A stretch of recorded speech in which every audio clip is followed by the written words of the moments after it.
This one is going to be called Steam Deck Curb Your Expectations.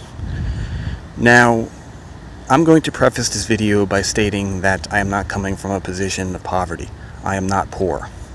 And it's important to say that because it's important to realize where someone is coming from when talking about said device.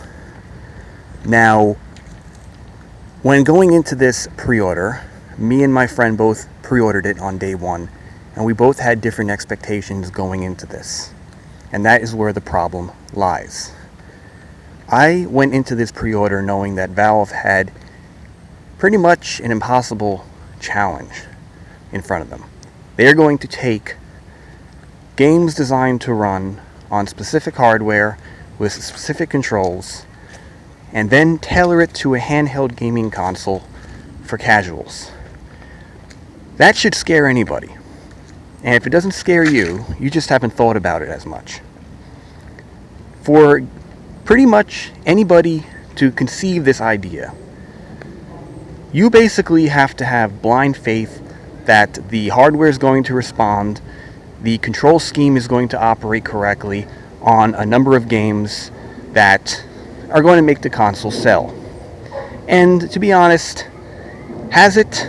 Well, that's up for you to decide, because put it this way, I have 2,000 or over 2,000 games, and only 500 of them thereabout even work, or even turn on and operate on the Steam Deck. Is that a good hit rate? I don't know. Why don't I know? Because I'm not the one to make that decision. I'm just a consumer that bought the item, and that's pretty much it. Now, it's up to me to make the determination if it's going to be acceptable to me. And for anyone with a rational mind, you have to realize what this console was trying to do. And that was to bring PC gaming into the handheld space along with the Switch.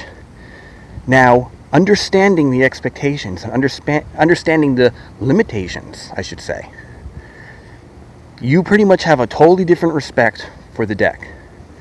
Because what it can do is actually incredible. The amount of power, the specs that it has for the price, the fact that you know they're not making any money on this, and the fact that they're going through the pain to let this happen is something to be respected. Now, my friend who doesn't have much money to burn, every dollar counts, has a totally different experience than me. He hates the thing. Why? Because he went into it thinking that he spent a ton of money and it better work for what he's trying to do. And he has about 500 or so games, and only like 100 of them work, maybe 150. And out of the 150, they weren't even the ones he was excited about playing. And he was texting me saying, "Oh man, nothing works, the control schemes don't work, I have to change all the settings, I have to put like 10 to 15 minutes on each game to modify the settings to make it even work or even playable." And that's correct. You do have to put in time to make the controller scheme work. You do have to put in time to recognize the layout and then change the sensitivity options. That is true. You do. But if you go into this console knowing that you have to put into the work or put the work in and pretty much become your own like, I guess, Linux hacker, and obviously a joke, but it's not Switch level. You don't just have the casual mindset of just turning it on, click play, and it will operate.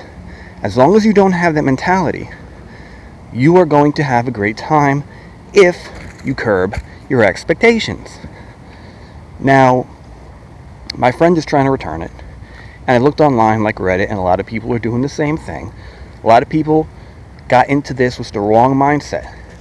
They think a miracle was going to happen, that suddenly every control scheme from every game was going to somehow respond perfectly to these hardware or these control schemes, and everything was going to be perfect, as if it was designed such.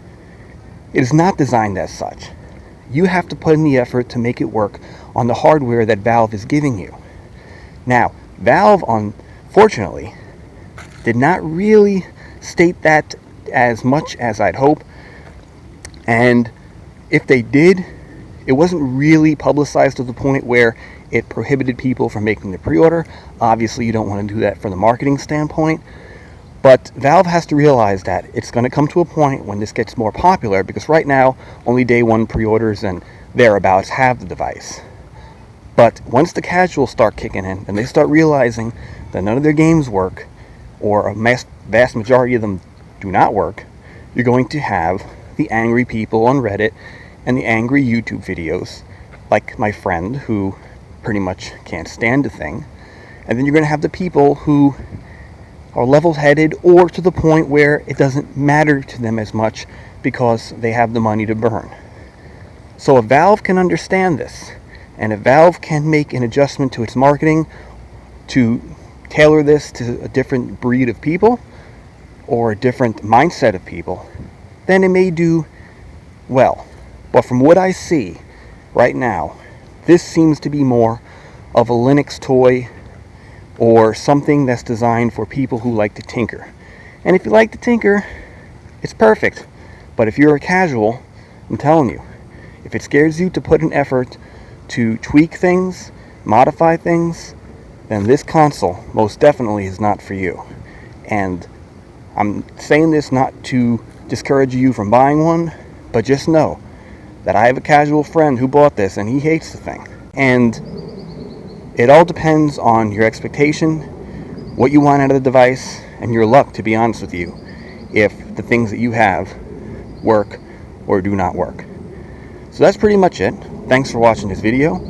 And if there's anything you can take out of this video, is to think of the device other than a gaming console.